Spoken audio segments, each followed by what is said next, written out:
Raise your hand if you're too young to remember 9/11. Oh, y'all can sit down.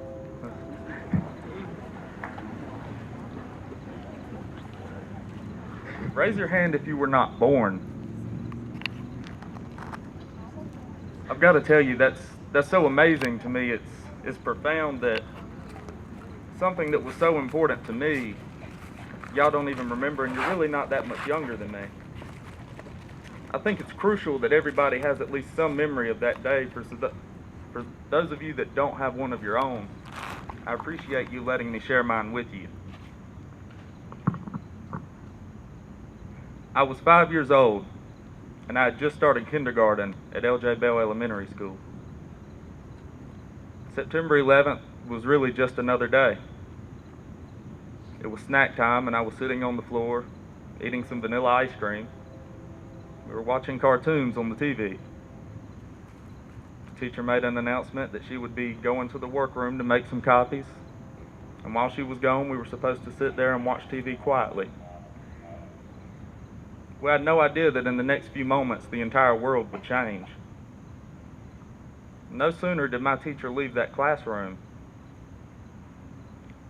the TV switched from cartoons to CNN.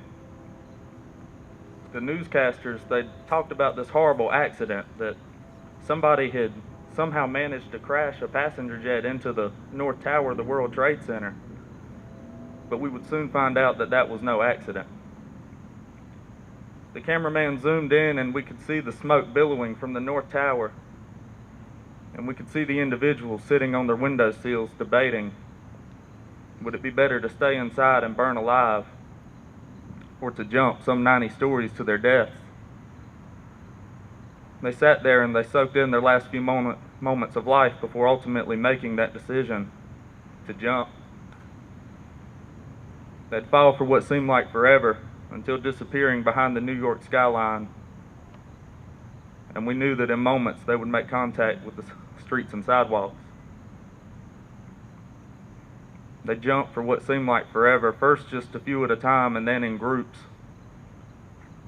We didn't think it could get any worse, but then it did when a second plane crashed into the South Tower, and the same events began to unfold there. Jumper after jumper. You felt so helpless, there was just nothing you could do but watch. And I did watch until I heard my name on the school's intercom system. I was being checked out. I remember leaving the school that day, just how many cars were there, how many families were there to check their kids out of school. I made it home just in time to witness the collapse of the South Tower on my own television. This giant plume of smoke that just swallowed the entire city.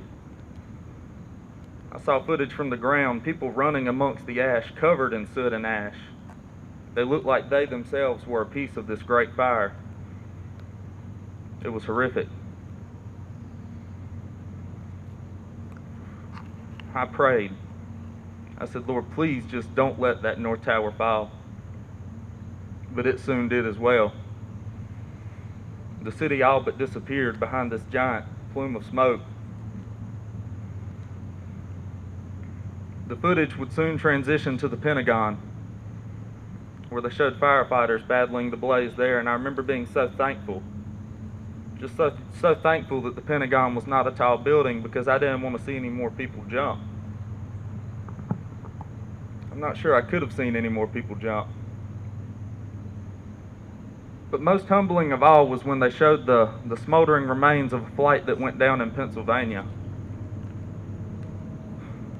A flight that was brought down by its own passengers.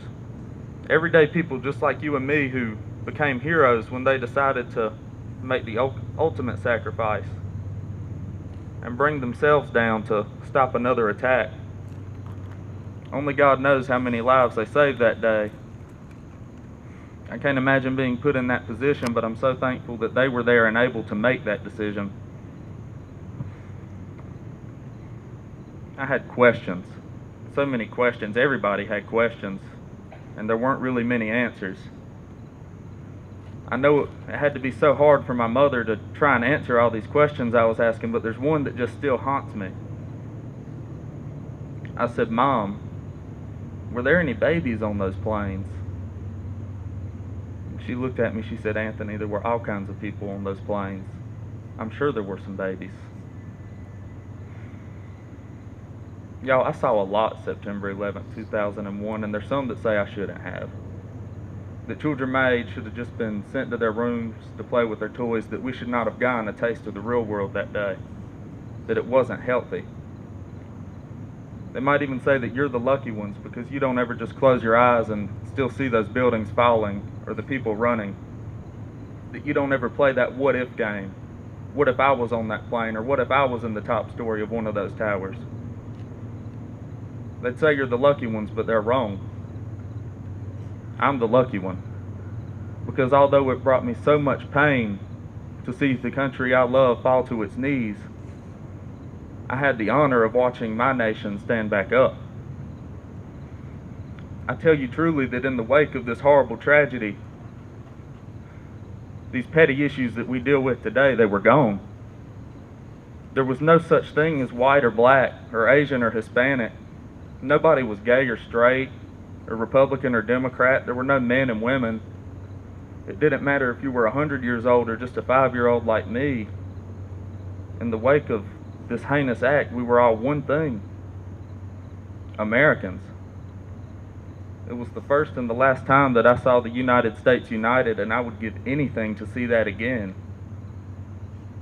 It was incredible, and I really hate that y'all missed it. There were a lot of lessons to be learned that day, but perhaps the greatest was this: life is fragile, and it can change in a moment, because it did change in a moment.